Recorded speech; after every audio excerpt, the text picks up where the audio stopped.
Welcome back. You're watching the Dr. Nandi Show. So now it's time to get serious about the food we eat, right? That fried chicken, she likes that. That fried chicken dinner may not just be adding extra pounds to your waistline, it may be causing your gut to go out of whack. Now joining us is nutritionist Dr. Shawn Talbott. Thanks, Shawn, for being here. I appreciate it. My pleasure. And so what's really going on in our guts when we eat that fried chicken that tastes oh so good in your mouth? What's going on in your gut, though? Right. Well, you know, we used to think about the gut as just digestion, right? It was just to digest and absorb some food. But now what we realize is that these hundreds of trillions of bacteria in our gut, our microbiome, anytime we eat something, we're either feeding the good bacteria or feeding the bad bacteria. And that balance of bacteria can really change how we feel, how we function, how we behave. And bad news for you guys, that fried chicken ain't doing a thing for the good bacteria. That's right. No reaction. They're like, oh, we knew that. But you know, so many Americans, right? Millions of Americans are going to their fast food restaurants and eating that stuff because they're just, you know, listening to food scientists who make it taste good. So when you're eating processed foods like that, you're really destroying your gut microbiome, aren't you? You really are. When you're eating those kinds of processed foods or fast foods, you're feeding the bad bacteria. The reason that those are bad bacteria is because they create chemicals that will make us feel bad. They'll interfere with our good chemicals like our serotonin. They'll increase inflammatory chemicals that go through the body. So it's not just our mental wellness that suffers, but also our physical health because we're growing the wrong kind of bacteria. And you know, and the nice thing about this, the good news is that, you know, a lot of people come to me and say, well, my dad had diabetes, my grandma had a heart attack, and somebody else had some other disease. I'm just screwed, might as well just go for it. And really what you're saying is, no, you can actually take control of your health with your nutrition and your gut microbiome, right? Yeah, you absolutely can. So there's a direct effect where those good bacteria are producing more of the good chemicals. They're producing more serotonin, more dopamine, more GABA, more of these neurotransmitters that make us feel good.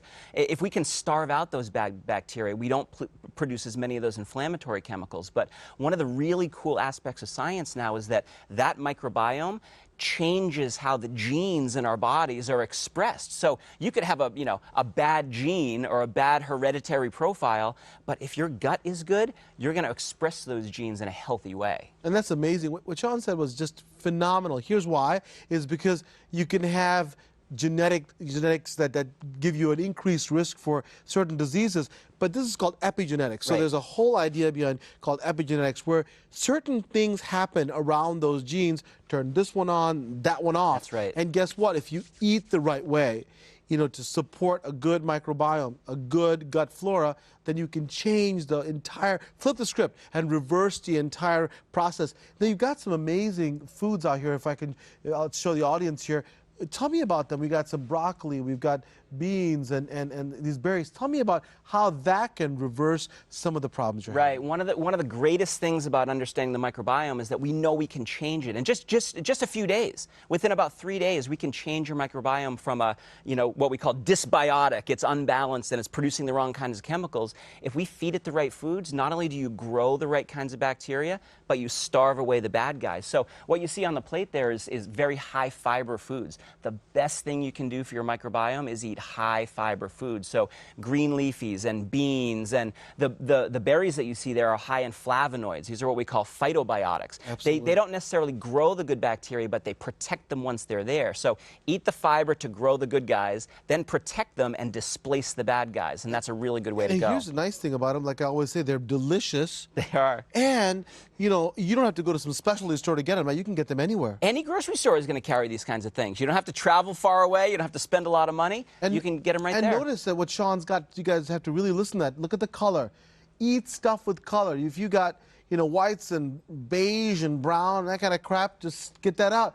Get the stuff with color. That's right. And learn to adjust your diet. You'll love one of these things and start eating them. So in addition, you've got something here called the Mental Wellness Company. Tell me about that. Right. So Amare is a mental wellness company. So looking at meditation and mindfulness and exercise and sleep patterns and all that kind of stuff. But a big piece of mental wellness is the microbiome, is this gut-brain axis. And so we recommend that people eat a good diet, eat the bright colored, eat the fiber, reduce the processed foods, but then you can get very therapeutic with it, and you can take specific strains of probiotics that are good for depression, depression or anxiety or stress. You can get specific prebiotic fibers that can improve stress resilience. So you can lower your stress, but you can make yourself more resilient for the next stress. That's the next phase of nutrition. And why do you think the gut's a great place to start for treatment of diseases like depression?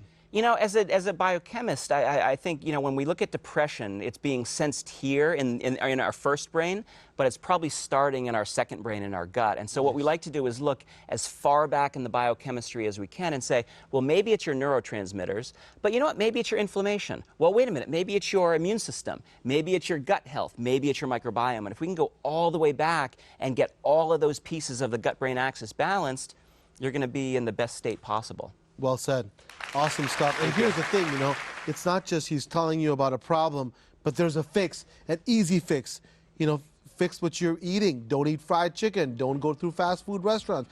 Go to your grocery store, get a lot of color, and talk about, you know, some of the supplements that he's got here that could really give you the right strain of bacteria. So amazing stuff. Thank you for coming and sharing this information with us. I appreciate it. Stick around. We want to hear more about his research and perhaps a patient that he's treated that can tell you how it can make a big difference. Please stay with us.